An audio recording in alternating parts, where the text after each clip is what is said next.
ये कहानी है एक वफादार नेवला और ब्राह्मण की पत्नी पर। एक गांव में ब्राह्मण और उसके साथ उसकी पत्नी रहती थी, लेकिन उनकी कोई भी संतान नहीं थी। लेकिन उनके पास एक नेवला पालतू तौर पर रहता था, और जो ब्राह्मण की पत्नी थी वह नेवले को संतान की तरह प्यार करती थी। और कुछ दिन बाद ब्राह्मणी को संतान की प्राप्ति भी होती है। संतान की प्राप्ति के बाद यह ब्राह्मण परिवार पूरी तरह से संपूर्ण हो चुका था। एक दिन ब्राह्मण को दिमाग में एक आशंका हुई कि नेवला उनके पुत्र को अगर कुछ नुकसान पहुंचाता है, इससे पहले ही उसे घर से निकाल देना चाहिए। लेकिन इस बात पर उनकी पत्नी ने मना कर दिया। इसके बाद ब्राह्मण की संतान और वह नेवला बहुत ही करीबी दोस्त बन गए थे और साथ में खेलते रहते थे। नेवला अपने भाई से अप्रतिम प्रेम करने लगा था। इसी बीच एक दिन जब वह ब्राह्मण अपना काम करने गया था, तब वह ब्राह्मण की पत्नी उसके बच्चे को पालने के अंदर छोड़कर सुलाकर वह पानी भरने के लिए तालाब की ओर चली गई।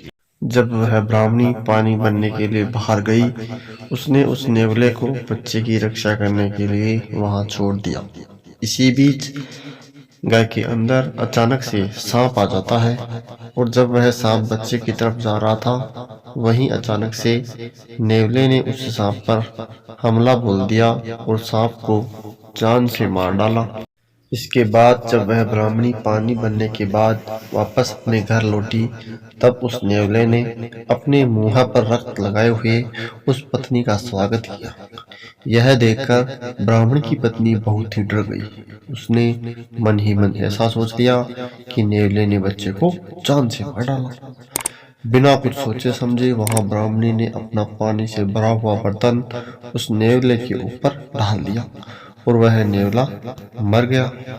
इसके बाद वह ब्राह्मणी जब अंदर के रूम में जाती है, तब वह देखती है कि उसका बच्चा खुशी खुशी से अपने पालने में खेल रहा होता है, और इसके बाजू में ही मरा हुआ सांप उसे मिलता है। इसी के साथ ही ब्राह्मणी को एहसास हो जाता है कि उसने बहुत ही गलत कर दिया है।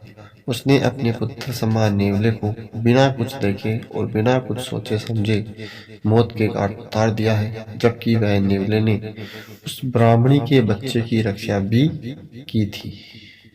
इससे हमें सीख मिलती है, हमें अपने जीवन में कोई भी बड़ा कदम उठाने से पहले हमेशा अच्छे से सोच लेना चाहिए कि इसकी वजह से आगे जाकर हमारे जीवन में कोई संकट न आए। पूरी छानबीन और देखरेख करने के बाद ही आगे बढ़ना चाहिए।